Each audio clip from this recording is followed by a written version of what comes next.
बोलो सच्चे दरबार की जय। बोल सियावत रामचंद्र की जय। पुलक गाते राम सिया सजल सरोरो नैन रामा सजल सरोरो नैन करे प्रणाम मुनि मंडल बोले गद गद वैन सियावत रामचंद्र वद जय शरणम शंकर हरिओम जय जय सिया राम। भरत जी का शरीर पुलकित है,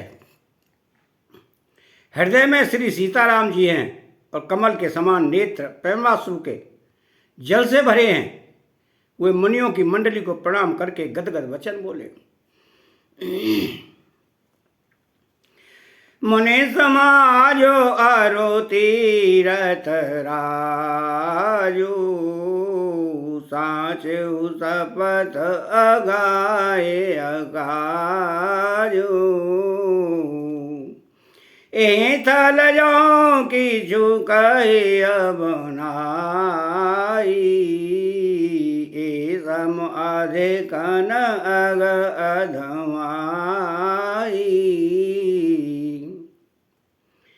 मुनियों का समाज है और फिर तीर्थराज है।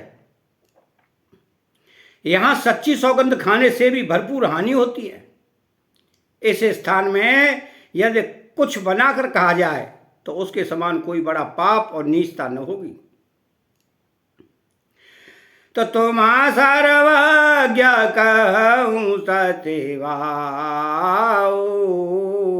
और अंतर जामी रघुराओ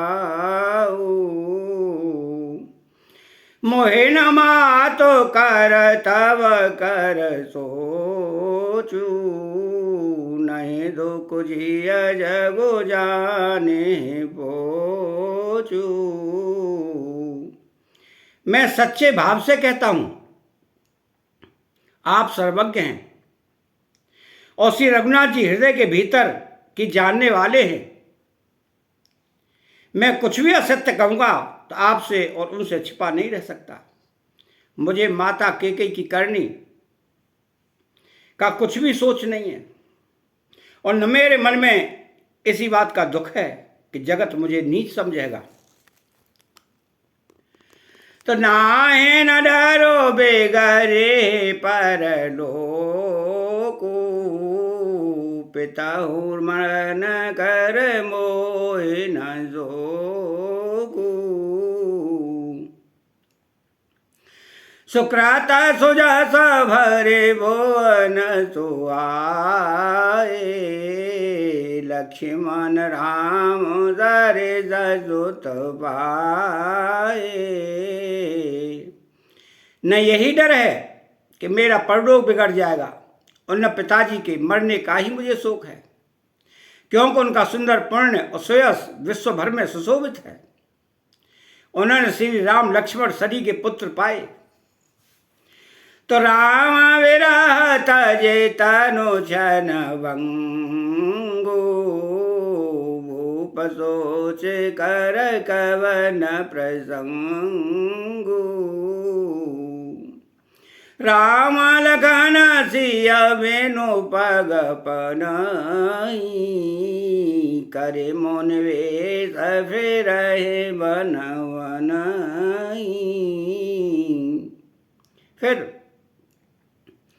जिन्होंने श्री रामचंद्र जी के विरह में अपने क्षण भंग और शरीर को त्याग दिया, ऐसे राजा के लिए सोच करने का कौन प्रसंग है। सोच इसी बात का है कि श्री राम जी, लक्ष्मण जी और सीता जी पैरों में बिना जूती के मुनियों का वेश बनाए वन वन में फिरते हैं। तो मंगल भवन अमंगल आरी द्रव सुदशरथ अजर बिहारी। तो अजिन वसन फल असन महे सचिन दास कुर्वात रामा शयन दास कुसुपात अजि तरु तरन तसात आतप वर्षावात सियावत रामचंद्र पद जय शरणम शंकर हरिओम जय जय सिया राम। वे वलकल वस्त्र पहनते हैं, फलों का भोजन करते हैं, पृथ्वी पर कुश और पत्ते बिछाकर सोते हैं और वृक्षों के नीचे निवास करके नित्य सर्दी, गर्मी, वर्षा और हवा सहते हैं। एहि दुख दाह दहे दिन छाती, भूख नवातर निधन राती।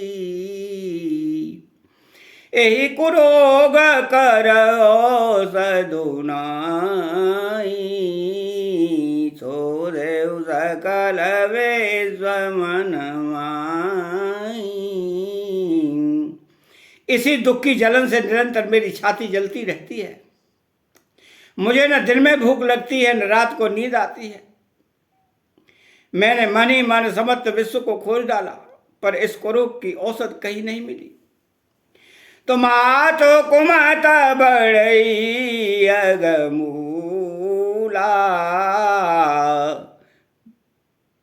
ते हमार हित कीन वंसूला।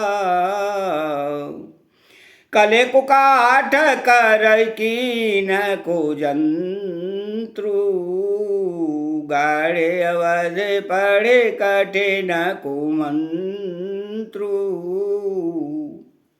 माता का कुमत, बुरा विचार, पापों का मूल बढ़ई है। उसने हमारे हित का वसूला बनाया, उससे कलह रूपी कुकाठ का कुयंत्र बनाया और 14 वर्ष की अवधि रूपी कठिन कुमंत्र पढ़कर उस यंत्र को गाड़ दिया। या माता का कुविचार बढ़ई है, भरत को राज्य वसूला है, राम का वनवास कुयंत्र है और 14 वर्ष की अवधि कुमंत्र है। तो मोहे लगिया हो को ठाठुते ठाटा, गाले से सब जगो बार बाटा। मिटाए कुजोग राम बेरे आए, बसहे अवध नहीं आन उपाय। मेरे लिए उसने यह सारा बुरा साज रचा और सारे जगत को 12 बार छिन्न भिन्न करके नष्ट कर डाला। यह कुयोग श्री रामचंद्र जी के लौट आने पर ही मिट सकता है और तभी अयोध्या बन सकती है, दूसरे किसी उपाय से नहीं। तो भरत वचन सोने मोने सो को पाई, सबहि की न बहु भांति बड़ाई। तात करहूँ जाने सोच विशेषी, सब दुख मिटे राम पग देगी। भरत जी के वचन सुनकर मुनि ने सुख पाया और सभी ने उनकी बहुत प्रकार से बड़ाई की। मुनि ने कहा, हे तात, अधिक सोच मत करो, श्री रामचंद्र जी के चरणों का दर्शन करते ही सारा दुख मिट जाएगा। तो मंगल भवन अमंगल हारी, द्रवहु सुदशरथ अजर बिहारी। अतः चैनल को सब्सक्राइब करें, बेल आइकन घंटी को दबाएं, कमेंट बॉक्स में जय श्री राम लिख के बोलो जय श्री राम।